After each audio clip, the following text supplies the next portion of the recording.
Gelar saya kurang satu. Masih ada di depannya doktor. Di depannya DR, bukan dokter. Kalau dokter Ibu Nur Ani. Nah itu dokter itu. Kalau saya doktor. Doktor Dasat Latif SOS, Sarjana Sosial, SAG, Sarjana Agama, MSI, Master Science, PhD, Philosophy of Doctor. Saya perlu jelaskan adek, DR di depan nama doktor itu berarti S3 dalam negeri. Kalau PhD seperti itu, PhD bacanya, Philosophy of Doctor, artinya S3-nya di luar negeri. Nah, alhamdulillah Ustadz yang kecil-kecil begini, 2 doktornya. Dan 1 doktor dalam negeri, 1 juga doktor luar negeri. Alhamdulillah. Itu karena jasa guru. Maka adik-adik sekalian, tidak kau dapat berkahnya hidup kalau gurumu kau hina. Percaya itu. Ada orang cerdas, ada orang banyak gelarnya, tapi susah cari kerja. Kenapa? Allah cabut berkahnya itu ilmu karena gurunya dia hina. Kita dulu zaman kecil, dulu. Oh, guru sangat ditakuti. Saya ingat itu. Ada namanya Bulubas. Namanya dulu waktu tak kecil Bulubas. Sekarang Mister. Itu kayu. Tebalnya seperti ini. Nah, panjang 30 cm. Siapa nakal? Baris. Berdiri. Dipukul kita punya betis. Pah! Merah di sini berbaris 3. Tapi kita tidak pernah marah. Dan tidak pernah dilapor guru tak di polisi. Kenapa? Karena guru ingin melihat kita baik. Sekarang anak-anak baru dicubi, nalapor gurunya. Dongo. Kalau guru tidak mau peduli sama kalian, ngapain nak urus kau? Untuk apa? Bukan kau anaknya, bukan kau keluarganya, bukan sepupunya, gaji jalan, mak kau cerdas atau tidak gaji tetap diterima. Tapi karena tanggung jawab moral, tuturi handayani, maka kalian diurus. Coba, apa kira-kira ruginya guru? Gaji tetap jalan. You ranking 1 atau ranking nomor 33, nggak ada urusan. Gaji tetap jalan. Ayo. Tapi karena guru punya beran moral, saya mau lihat anakku baik. Kau dididik.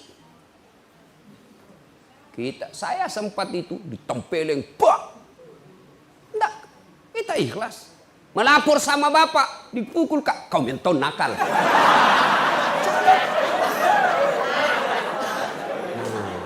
Nih, guru. Maka itu tadi guru, setiap saya ketemu guru dan sekolah, saya langsung ingat itu guru. Subhanallah, kita bisa seperti ini karena jasa-jasa dari guru yang ikhlas mengajarkan kita. Tuh, pertama. Kita nyanyi lagi dulu. Mengapa minuman itu haram? Karena merusak kepikiran. Mengapa berzina juga haram? Karena itu cara binatang.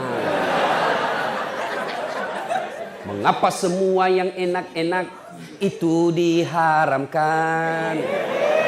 Mengapa semua yang asik-asik juga diharamkan? Jawabannya, itulah perangkap setan, umpannya ialah bermacam-macam kesenangan setan. Itu lagu tak kita dulu lagu kita seperti itu. Sekarang lagunya anak-anak apa? Pulang-pulangku berbadan 2. Ikhtiar adalah upaya yang dilakukan, usaha yang dilakukan dengan catatan tidak titik di situ, ada koma, garis bawahi, penting usaha tersebut yang diridai Allah. Itu ikhtiar. Beda usaha dengan ikhtiar. Kalau usaha Adik-adik mau, ibu, bapak guru mau kaya, usaha, korupsi, itu usaha. Itu usaha. Saya mau kaya, mencuri, itu usaha. Tapi tidak ikhtiar. Kenapa? Tidak diridai Allah. Anda mau lulus, nyontek, usaha. Tapi tidak diridai Allah. Anda mau lulus, beli soal, nyogok pengawas, usaha. Tapi tidak diridai Allah. Maka ikhtiar itu adalah usaha yang diridai Allah. Nah itu usaha. Apa itu tawakal? Hah? Angkat tangan. Karena kalau di sini tidak boleh. Ya, jelas. Nah, tawakal itu adalah berserah diri kepada Allah setelah melakukan ikhtiar. Jadi tawakal dan ikhtiar tidak boleh dipisah. Kalau kita ikhtiar, endingnya harus tawakal. Tidak bisa tawakal kalau tidak ikhtiar dulu. Pasrah saja saya deh, lulus tidak lulus, terserah mi. Tawakal bukan tawakal itu putus asa. Jelas? Nah, saya kasih kalian resep, ya. Ini pribadi saya ya sebagai contoh. Tidak mau kak bicara orang lain. Saya mau supaya gampang. Ada faktanya, ada konkret contohnya. Adik-adik, saya 16 tahun kurang lebih saya menderita di Makassar. 16 tahun. Babak belur hidup saya.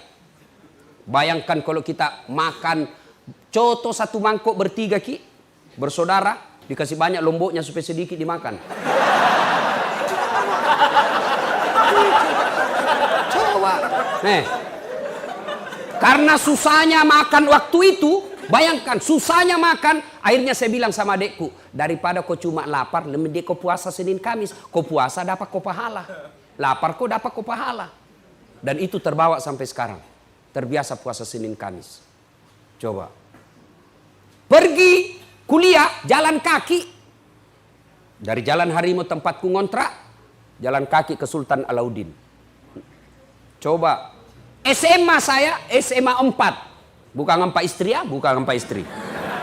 SMA 4, Makassar. Jalan kaki saya dari Jalan Harimau ke Jalan Cakalang Makassar. Kurang lebih 5 kilo.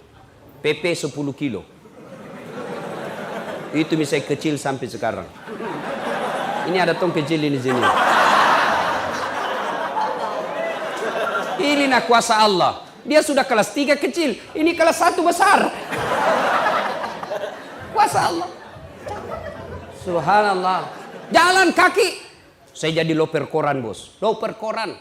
Naik sepeda BMX. Sudah sholat subuh, sepeda BMX. Hah? Pergi bawa langganan koran harian Fajar. Kadangkala diburu ki anjing yang punya. Hilang, dicuri lagi sepeda BMX ku. Sampai sekarang saya tidak tahu siapa yang curi itu. Coba. Pernah menjual es lilin. Jalan kote. Saya simpan depan kelas. Dia bilang guru tidak boleh bawa kue di dalam kelas. Saya simpanlah depan kelas sambil kuliah lihat terus. Habis minat curi. Pernah sama saya rasa itu. Masya Allah. Pertama kali saya pindah dari kampung saya di Pindrang. Pindah ke Makassar SMA. Namanya kita anak kampung. Nabi lagi kat temanku anak-anak ujung pandang, anak desa, anak kampung, kerjai ko. Dikunci kak pintu dari luar kalau istirahat. Sendiri kak kodon di dalam kelas. Coba. Sering saya dibully. Dibilangnya anak kampung, kampungan. Saya bilang biar mi daripada kau tidak ada kampungmu. Alhamdulillah, biiznillah, dengan izin Allah, dengan kesabaran yang saya miliki, Allah angkat derajat saya sedikit demi sedikit. Bukan dia mau takabur, mau kau bicara politik. Saya pernah jadi calon wali kota di Makassar. Dikalaki Ustadz? Tidak. Yang cuma yang menang lebih banyak suaranya. Belum tentu dia kalah saya. Belum tentu dia lebih hebat dari saya. Cuma lebih banyak yang pilih dia. Kenapa lebih banyak? Tidak tahu. Bisa jadi money politik. Nggak jadi. Kalau hebat, belum tentu dia lebih hebat dari saya. Ini namanya optimis, bos. Jelas. Bicara politik. Bicara pendidikan, jaran-jaran tong orang bos seperti titelnya das Atlantik. Ada barangkali 2 doktornya tapi belum tentu ustad. Ada barangkali ustad belum tentu dia doktor. 2 doktornya, 2 ustad tompa. Alhamdulillah. Sombong? Tidak, klarifikasi. Supaya terbuka kau punya kepercayaan diri. Coba.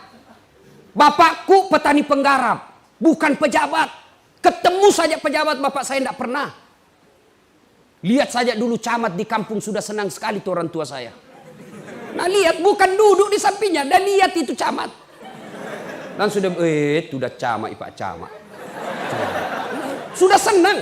Petani penggarap. Adik-adik tahu namanya petani penggarap. Sawahnya orang dia kerja baru bagi hasil. Bukan dia yang punya sawah.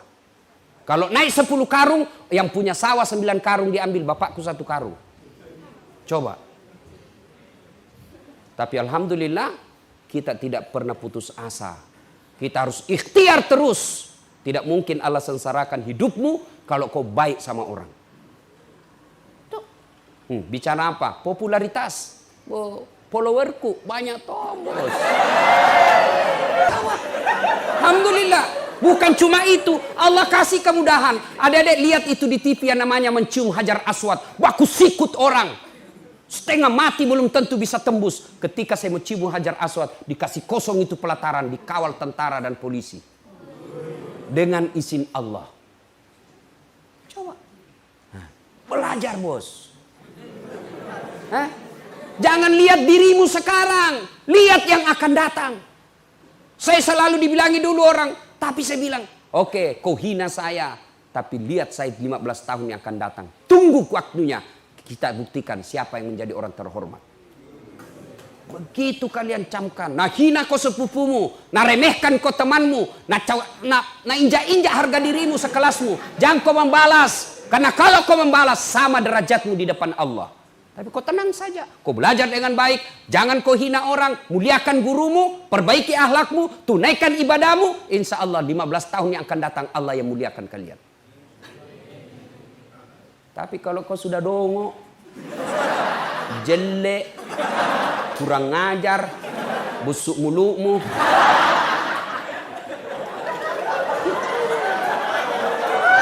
Apa? Lalu apa kau tuh? Hancur kau dongo. Coba kalau biar sudah gagah, putih bersih, atletis, cerdas, anak orang kaya, bagus lagi akhlaknya, Masya Allah. Coba. Tapi tidak kaya Kak Ustadz. Bapakku miskin. Tidak cakep Kak Ustadz. Tapi karena akhlakmu yang baik. Itu yang membuat kau lebih dari yang lain. Ya? Ikhtiar dan tawakal. Termasuk orang tua guru. Jangan kau cala-cala gurumu. Jangan kau gosip gurumu. Kau bully di medsos. Gurumu menerangkan. Kau baku WhatsApp dalam kelas. Lihat kau itu keteknya bapak. Bahasa ya. Bagus ilmumu bos. Ya, birrul walidain, muliakan orang tua. Caranya bagaimana Ustaz? 1, jangan pernah tinggalkan rumah, keluar rumah tanpa izin orang tuamu. Itu salahnya itu. Kan selalu kita muliakan orang tua, tapi kau tidak tahu bagaimana caranya. Caranya 1, jangan pernah tinggalkan rumah tanpa izin orang tuamu. Mak, saya mau pergi belajar kelompok. Mak, saya mau ke warung. Meskipun itu dekat izin. Kalau izinnya orang tua itu adalah berkahnya Allah. Mak, mau kak dulu pergi berjamaah. Nah, pergi mina. Dan jangan lupa selalu minta izin. Itu izin kemana saja. Pulang ke sekolah, meskipun orang tua sudah tahu kita di sekolah. Tapi kalau mau lanjut lagi pergi kegiatan lain, lapor sama orang tua kita. Mak, ini ada tambahan kelas. Saya tidak pulang jam 2, saya pulang nanti jam 4. Insya Allah mak jangan makin cemas, saya baik-baik di sekolah. Tenang perasaannya mamamu. Kalau ibumu, bapakmu sudah tenang perasaannya, dia senang sama kalian, Allah yang ngurus duniamu. Lihatkan orang tua. Salatullah, salamullah, ala toha rasulillah. Salatullah salamullah ala yasin habibillah. Tes vokal dulu, tes vokal. Kita tes mana lebih kencang suaranya adik pelajar laki-laki dengan perempuan. Laki-laki dulu. Perempuan diam. Ayo, tes vokal. Salatullah salamullah ala toha rasulillah. Salatullah salamullah ala yasin habibillah. Tap. Cewek lagi. Ahwat. 1. Salatullah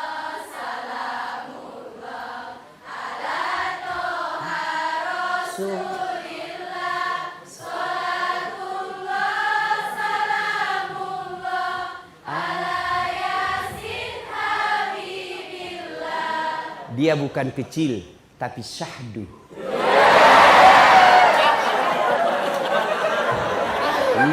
Memang itu suara perempuan menggetarkan jiwa. Makanya cewek-cewek kalau kau ditelepon cowokmu, kau tegas. Jangan mengdayu-dayu suaramu. Halo dek, ya kenapa? Itu baru. Langsung lari tuh cowok. Kamu di mana dek? Ada di rumah. Tanya-tanya apa ini? Insya Allah kau terjauh dari setan. Tapi kalau ke Waalaikumsalam. Kelepak-kelepak. Di mana dek? Rumah aja kan.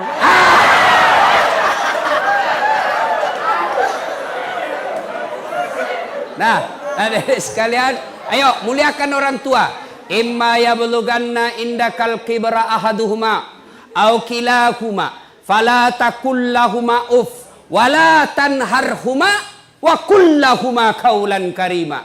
Apabila kedua orang tuamu dalam pemeliharaanmu, mereka sudah lanjut usia, mereka sudah usur, kalian pelihara, jangan kalian berkata kepadanya, wala tanharhuma wa qul lahumā qawlan karima. Tapi berkata-katalah kedepan keduanya dengan kaulan karima, kata-kata yang mulia. Ayat ini mengajarkan, 1 tadi minta izin setiap keluar rumah, 2 setiap keluar rumah cium tangannya orang tuamu, yang ketiga jangan kalian berbicara kasar kepada orang tua.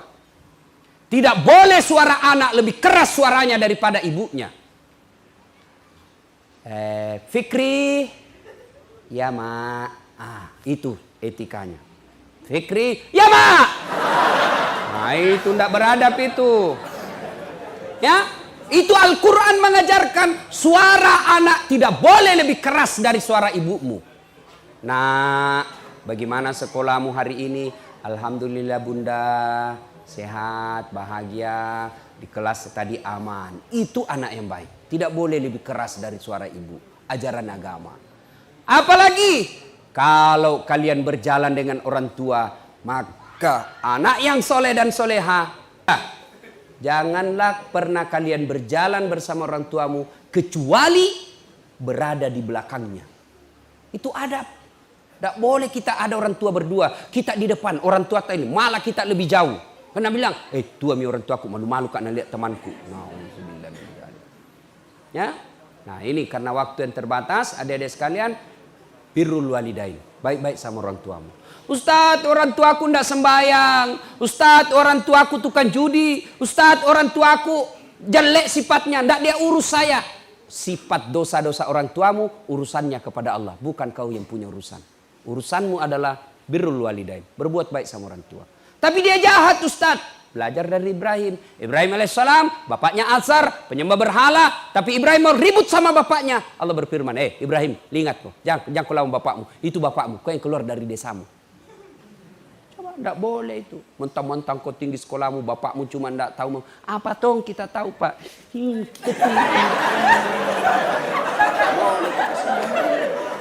Tidak boleh. Ibu tahu apa? Ibu zamannya zaman bihola, ini zaman digital.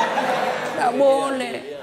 Milenial, mana kok milenial kalau kurang ajar kok akhirnya mil akhirat kok. Ya? Sudah. Berikutnya lagi, resep. Setelah birrul walidain, tuntut ilmu pengetahuan. Belajar adik. Ayat pertama turun bukan perintah puasa. Ayat pertama turun perintah tentang baca, membaca. Tapi adik-adik sekarang budaya literasinya hilang. Budaya membacanya hilang. Mereka hanya lebih senang menggoogling. Mereka lebih senang copy paste. Akhirnya malas menulis, malas membaca. Apa yang terjadi? Akhirnya kamu jadi generasi malas yang apa kata hoax itu yang ada di otakmu. Baca, menulis. Orang kalau membaca lalu dia tulis, memorinya lebih kuat daripada sekedar membaca saja. Nah, seperti ini, saya ini dek tidak pernah pesantren. Tapi kalau pergi ke pengajian begini bawa ke catatan. Ku catat, pulang ke rumah baru ku baca ulang. Berarti 2 kali saya dengar, 2 kali terulang, berarti memorinya tertanam dengan baik. Belajar. Enak itu orang kalau tinggi ilmunya bos. Allah janji, yarfa'illahu alladhina amanu minkum walladzina utul ilma darajat. Allah angkat derajatnya orang yang punya ilmu, pengetahuan dan iman yang baik. Mana buktinya? Diangkat derajat. Biar saya terlambat datang, tapi Ustaz di depanki.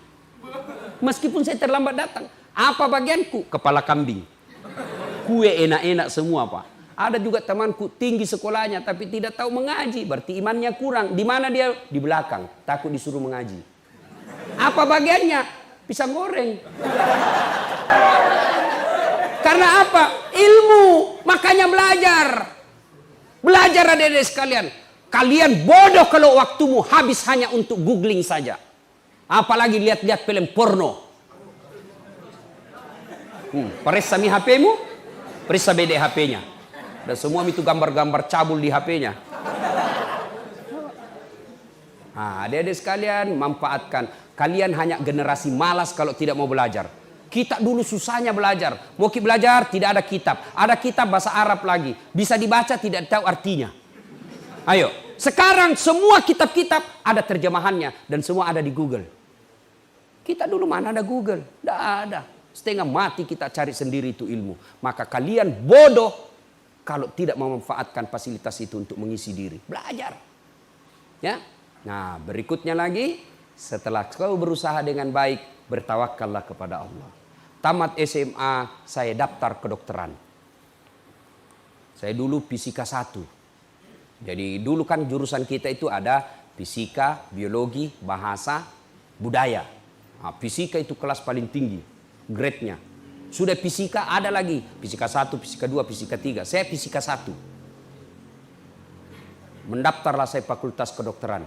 3 kali ikut UMPTN. Tidak lulus. Saya bimbingan tes. Saya sholat tahajud 40 malam berturut-turut. Saya nasar puasa kalau saya lulus 7 hari. Saya puasa. Ibu bapak saya doakan saya. Begitu pengumuman tidak ada namaku. Saya protes kepada Allah. Kenapa saya tidak lulus? Kau tidak rugi jadi Tuhan kalau saya jadi dokter. Ternyata saya lulus di Sospol. Ilmu komunikasi. Saya dosen di komunikasi sekarang. Saya lulus jadi ustadz. Alhamdulillah. Saya tahu jawabannya kenapa saya tidak jadi dokter. 1 tahun setelah saya kuliah di Sospol, terjadi tabrakan jalan perintis kemerdekaan. Saya turun tolong ini orang tabrakan, berceceran darah di aspal. Dia yang tabrakan, saya yang pingsan. Ternyata saya tidak bisa lihat darah. Sampai sekarang Pak, kalau saya lihat itu di video saja, saya lihat orang yang berdarah, langsung pening saya punya perasaan. Bisa hilang saya punya konsentrasi. Seolah-olah malaikat berkata, bagaimana kau mau jadi dokter Ustaz Dasat? Nah kau tidak bisa lihat darah cilaka.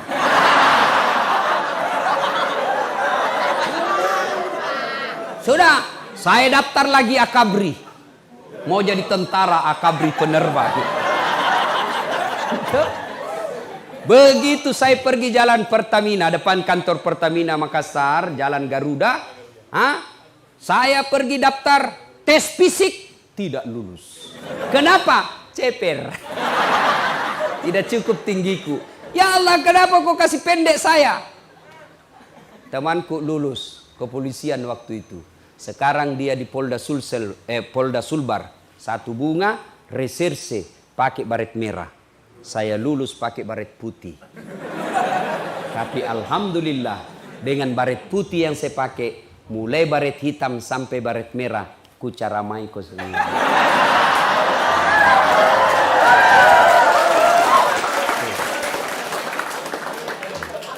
Dulu saya tidak jadi dokter, temanku yang jadi dokter pernah beberapa tahun yang lalu dia tugas di Kepulauan Aru. Saya telepon, "Dok, pulang ke Lebaran?" "Tidak." "Ih, kenapa?"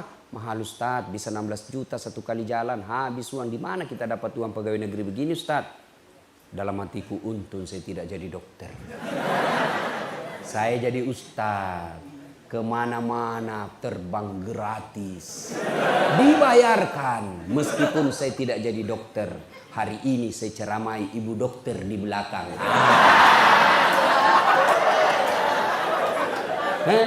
Ibu dokter ini cerdas, tidak gampang itu orang jadi dokter. Inilah korbannya.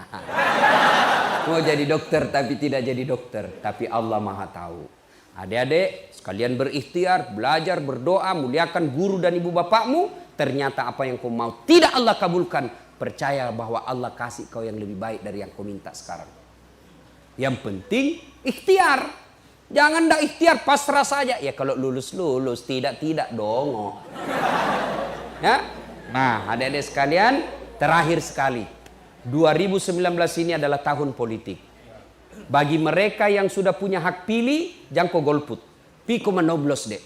Terserah kau mau coblos mana. Tapi ingat, coblosanmu itu menentukan masa depanmu. Bodoh kamu kalau kau bilang tidak ada urusan dengan itu. Bodoh kamu.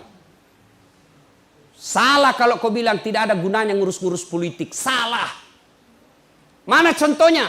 Nah, kau bilang nggak usah urus pileg, nggak usah pergi cari caleg, nggak usah ngurus pilpres, nggak ada hubungannya sama hidupmu. Oke, kau bilang begitu.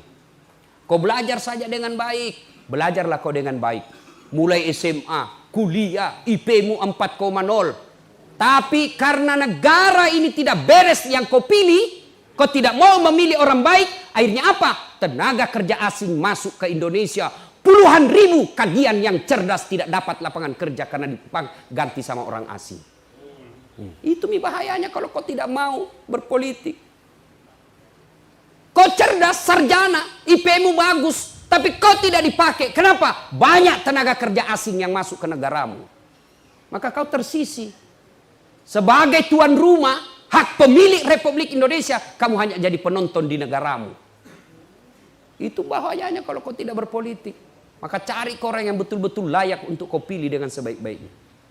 Ibu-ibu juga jangan bilang, ibu-ibu guru jangan bilang, jangan urus politik, urus saja daganganmu. Kau urus daganganmu betul, dari pagi kau buka toko sampai malam. Tapi karena pemerintah memasukkan retail-retail barat, retail-retail orang kaya masuk, akhirnya buka Alfamidi, Alfamart, Alfa dan segalanya. Hilang kau punya toko kedai, tutup.